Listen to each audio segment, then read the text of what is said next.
Man Dievas, kaip pasakyti, nepagalėjo tokį likimą kryžių nešti. Jisai gal nepagalvoja, ar aš pajėgsiu tą neštą. Kodėl šiandien tu sutikai mums papasakoti šitą istoriją? Aš noriu pasidalinti savo gyvenimu, kad kiti vaikai, kad jie neitų tėvų keliais. Aš daviau savo žodį, kad aš negyvensiu tokį gyvenimą, kokį gyvena mano tėvai. Kaip atrodė tas šeimos gyvenimas? Gerimas jam buvo pirmoje vietoje, jeigu mes vaikai, jinai pasakė, mano vaikai tie, kurie su manim geria. Mama? Taip. Bandai tėvam padėti. Bandžiau visiems padėti. Šitam kambarį, kur mes esam, kabo 2 nuotraukos. Tėčio ir brolio. Čia brangiausi žmonės, kurie paliko mane.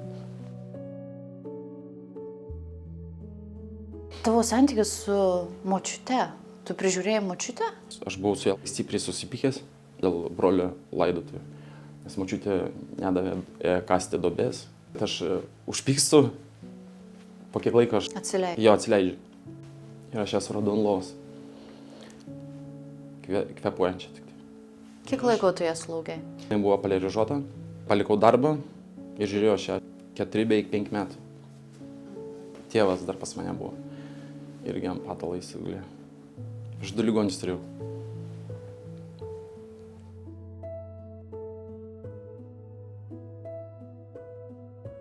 Aš savo biologinę motiną nevadinu mama.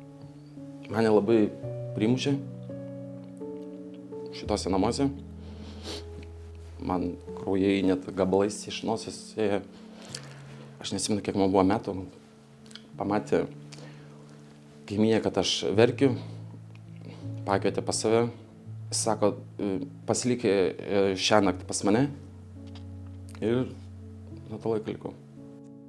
Nuostabus vaikas, tikrai. Ir iš gerų šeimų mažai yra tokių. Mes nutarėm kažkaip, su vyru paimti jį. Aš bendrauju su tokiais žmonėm, su kuriais man gera bendrauti. Mane supa tik tai geri žmonės. Gal geris tą blogį ir nugalėjo, nežinau. Kokį Marių atsimenat? Marius šypsodavosi akimis. Jis buvo brandus ne pagal amžių. Su Marium galima buvo pasikalbėti įvairiomis temomis. Visą laiką norėdavo šalia turėti žmogų, kuriuo gali pasitikėti. Kaip Marius pasikeitė, kai pradėjo lankyti vaikų dienos centrą? Jisai žinojo, kad ten juo bus pasirūpinta, jis bus išklausytas, galų gale tai bus šiltas maistas. Bet tie dienos centrai ne tik Mariui, bet ir kitiems vaikams duodavo labai daug. Kaip tu patekai į dienos centrą? Mane kažkaip tai susirado, nuėjom pirmą dieną. Ten ir pasilikau. Gal tą centriuką dėl to gal ir lankėm, kad ten yra užsiėmimas kažkoks tai. Žinoma, kad būsim pavalgę visą laiką. Jeigu nebūtų buvę šito dienos centro, tuo metu, kai tu buvai paauglys, kai buvai vaikas, kas būtų kitaip? Ką man vaikų dienos centras suteikė, man tėvai to nesuteikė. Kokias Mariaus problemas pastebėjot ir bandėt spręsti vaikų dienos centre? Jis ieškojo priebėgos, šiltų santykių, ar tokio santykio, kokio nelabai turėjo namie.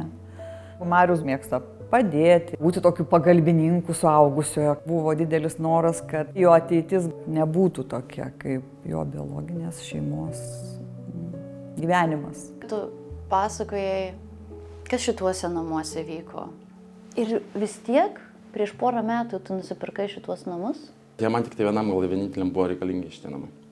Aš pravažiuočiau, pasižiūrėčiau, širdis skaudėtų, bet dabar širdis neskauda.